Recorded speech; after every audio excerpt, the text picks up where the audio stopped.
It's Labor Day, and it's time to talk about work. In America, we celebrate labor.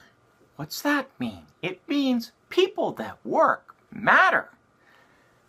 Let's talk about my work and the things that I do today. How about that? Do you know that I've worked really hard in my life, but haven't got a lot of money to show for it? Not all the work that we do is about getting money. Some of it is just about doing the work we're called to do. For instance, I have a ring on my finger, and that ring is a symbol of matrimony to a woman that I made promises to, very solemn promises, a long time ago, 27 years now, that I would take care of her, love her, be faithful to her, until death do us part. Wow, doesn't get more solemn than that, huh? That's work. Lots of different types of work. Now, doesn't mean I don't have to go out and pay the bills, which, by the way, I'm about to do. I just got a new job. I got to tell you about my new job. I'm going to be a truck driver. Now, who'd have thunk that? Well, looking at my resume, I've got a bunch of entrepreneurial wannabe kind of things where I really would have done stuff if I'd had the help that was required for those things, but people didn't come alongside to help, and maybe it was I just didn't look hard enough or whatever, but it didn't materialize. Team is really important for work, no matter what you do. Other ideas I just wanted to put out into the blogosphere because they're really great ideas. And the best way to try to get help is just to put out a blanket call for it. You know, if there's a great idea, maybe people will assemble and gather together behind a vision. That was why I ran for president.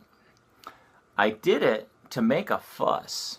And I even got in the newspaper by doing that. And I wrote the Restoration Party Manifesto. I did it because I wanted to bring attention to that manifesto, which I wrote and put on the website at jamescarvin.com. See? That's work. Do you know how much I got paid for that? Zero. But I did it because of a calling. Person has a calling. They do things because they know they have to do it. Gonna drive a truck because I know I have to do it. Have to drive the truck, 18-wheeler. Got my CDL test. The final test is coming on Tuesday. Can't wait to hit the road. Actually, my wife is handicapped and I actually need to stay at home to help her. So I'm going to be driving an 18-wheeler, and I have this resume that's full of driving jobs. Drove for taxi cab, yellow cab since 1978, all between the jobs kind of stuff. Uber came along. I made some good money with Uber, actually, but then again, the car expenses. Ooh, and the vomit in my car. Ooh, that's not good. Over 13,000 rides if you count my Lyft and my Atlanta rides. And I love people, one-on-one discussions. Actually, truth be told, I love talking to people, and yeah, they like me too. So it's been fun, and I'll miss it, being alone driving the truck, basically, but I'll be in distribution. And distribution is really a cool thing because you're getting America what it demands.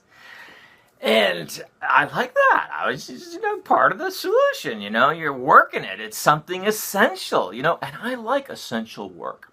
That's why I invented incentivized asynagogy, because that could make essential stuff that people really need, the tangible stuff that you actually see, taste, feel, touch, and use, products that have been made of some sort that you receive and use.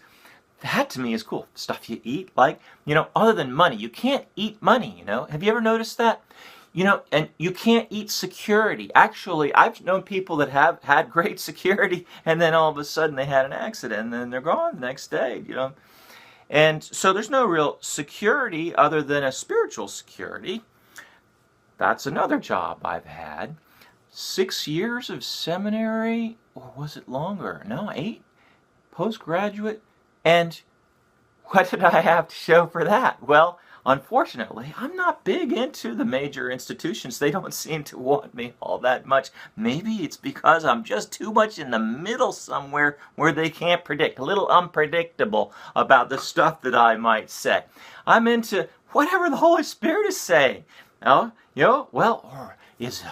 you know that the Holy Spirit's really speaking with you? Well, how about my whole spirit rejoices when I think about it? Like, God is so awesome, it's unbelievable. Is that really all that complicated? Available to everybody? Things like that. Let's do this video blog. Oh, but what hierarch appointed you to do that? I said, you know what? I'm tired of waiting for you to do that. I'm going to do this myself because I can't help it. I cannot stop. Cannot stop me any longer. Here I go. Bless it, please, because here it comes. But you didn't make donations to the ministry. And I don't believe in tithing. I think that the first church gave everything they had, laid it at the feet of the apostles. And each was given what they needed as they had need. Of course, if you weren't willing to work, you weren't worthy of receiving all of those benefits, were you? So there's no room for sloth here. But one thing I won't be accused of is sloth in my life. In fact, overwork probably would be a much better description. Wrote a bunch of books, and unfortunately, most of those books got deleted through various mishaps and malfunctions and hacking. And long story, but unfortunately, poor people who are struggling just to make it can't afford all the backups that they would like. So I've lost a lot of data. A lot more data than you can count. All right, so that's that. And then, oh, by the way, the scar on the face here, shaped like a gamecock. Go Cox. It's from a post-radiation treatment, and I am cancer-free. So I just thought that I should let you know that I have completed all of my treatments. And so that makes me happy. It was a melanoma, nothing major. But catch it early. Check. Go to the doctor and check. Thank you, President Obama, for forcing me to get the insurance, because I had this ugly thing on the front of my head up here. Here. What? I had that checked. And they said, well, you got cancer over here. So anyway, that scar's going to go away. I got my hats. Protect me from the sun. So as I was saying, work is very important. But it's very important also to get paid for the work that you do. As Paul said, the worker is worthy of his wages. Now, he was a minister of the Lord, and he sewed tents in order to make a living on the side when he wasn't receiving donations. So things were never all that perfect for anybody, including the apostles. They were all persecuted and mostly killed, right? So I haven't been killed. I've been given a little time on this world to preach and teach and to describe something that I've discovered, and some convenient ways of expressing what I've discovered theologically.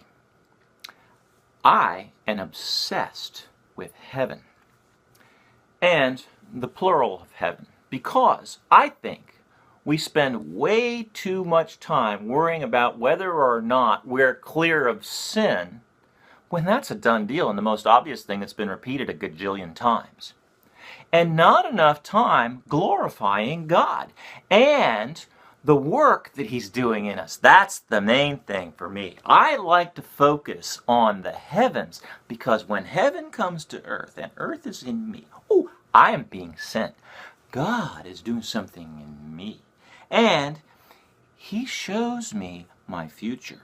He shows me your future in Him. It's not just some pearly gates where you're, oh, let's sing songs and be in church forever. No, no, no. Okay. Yeah, you'll be praising all right. It's this endless you, where you become all that you're meant to be. That is justice. That is beauty. That is what our Creator does in you, in that special you-ness that you're meant to be forever. Oh, not just this endless you. Oh, no. This glorious, unending, creative, and ever beautiful, and all manifesting you. This limitless you. Oh, people say, oh, when you go to heaven, you'll be 33 years old. Oh, no, you'll be 21. Oh, because that perfect prime. What about that 4-year-old?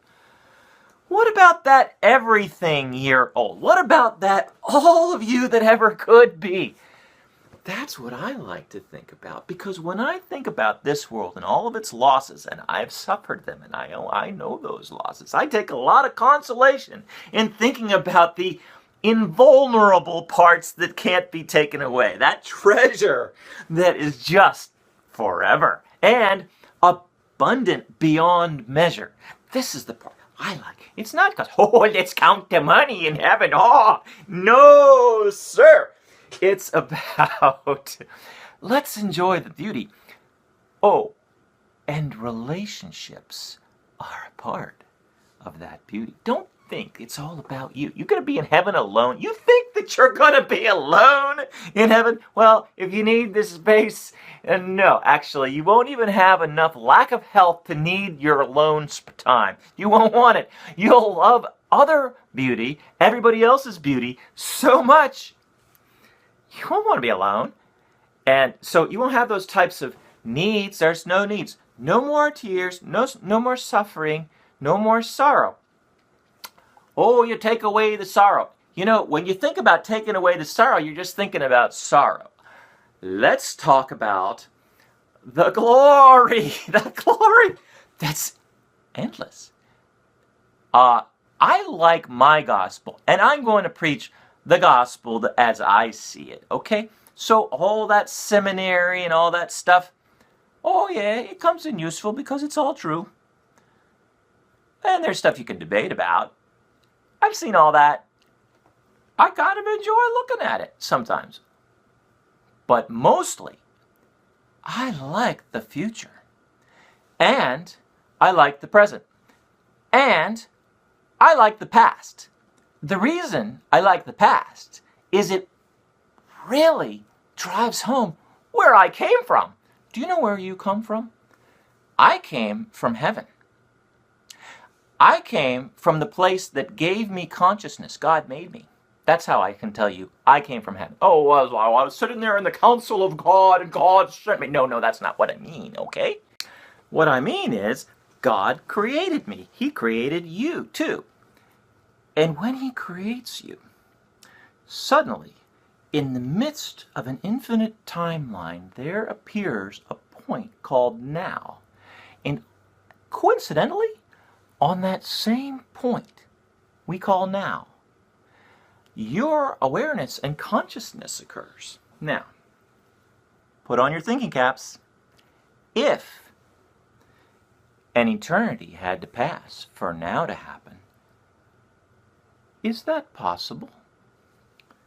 If the one and only you that would ever be would be on this point in time, and an infinite amount of time had to pass first for it to happen, would it ever happen? No. So, you can say, there's no eternity past.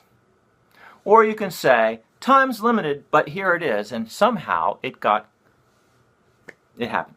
I don't know. Created? Maybe. Not trying to prove anything here. Just saying, think about who you are.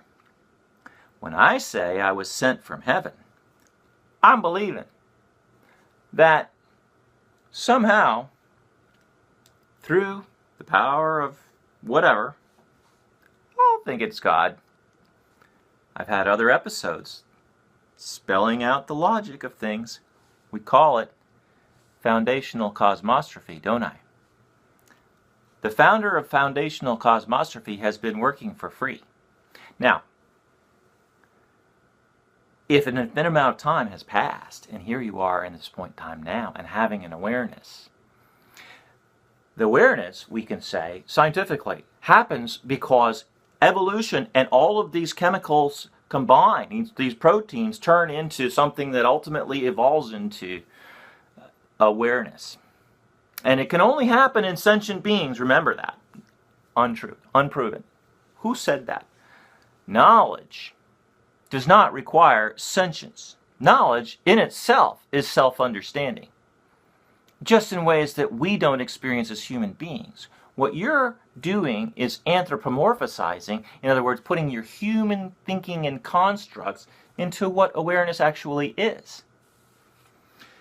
Coming from heaven is just a matter of manifesting one of the many formulations of knowledge. And here we are. This is the you part of the knowledge. So you know what you know, and God knows all that you know because you are a part of the totality of knowledge. And here you are manifesting it in a sentient way. So foundational cosmosophy is pretty unbiased. It just looks at things and says, well, maybe there's this God theory. Now, I love the God theory because I can maybe even offer an awful lot of support for it in other videos for the God theory. That's what I do. So that's my work. That's my calling. Because I see things other people haven't noticed. And I bring it to your attention because it's really super cool. And you should see it. And you should share this stuff because it's important. But nobody donated, nobody shared. And so I'm going to go drive a truck for the next... I have a contract for 9 months with CR England. I'm going to do that. Because they paid for my training. I had no other way to do it. And I was kind of like backed into a corner. So this is what happened. So Labor Day, this is my work. This is what I do. I would love to have some support for what I do. You can look at the jamescarvin.com website, check it all out, and see all the different things I've been up to and would like to share. The Quintillion Project. If you want just some entertainment, who knows?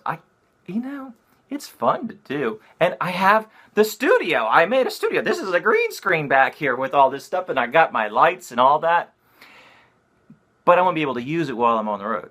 This is tragic to me. It's tragic to leave my wife. It's tragic to leave this other type of work and not be able to do it because nobody supported me. That's sad. Now, I don't want to beg for too long. I was selling top hats. I was saying thank you for all those who'd cut your checks. Not one person cut a check to the ministry. They cut checks because they feel sorry for me. And they said, well, I see that you're totally struggling and begging. So here, just have this. This is for you. This is to pay your bill. It has nothing to do with ministry. But if you do support this crazy ministry of mine, please. It's Labor Day. I've been working. The worker is worthy of his wages. And what is my calling? Anyway, do you want me to be in a truck talking to nobody? Because that's sort of like, listen, I will be talking to God. I will be praying for you. I will be praying for your souls. And it'll be a joy. Enough blathering about me and my woes. I love everybody because I'm going to be with you forever, you see.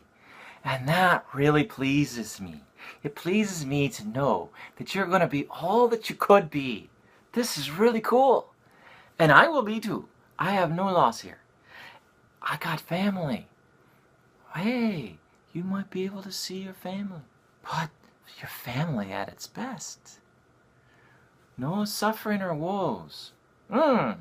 Little word of encouragement there. If you're down, think on these things. It's sure been a consolation to me. I hope to talk to you again once a month, at least, even while I'm on the road. You are awesome. I surely do love you. God bless you.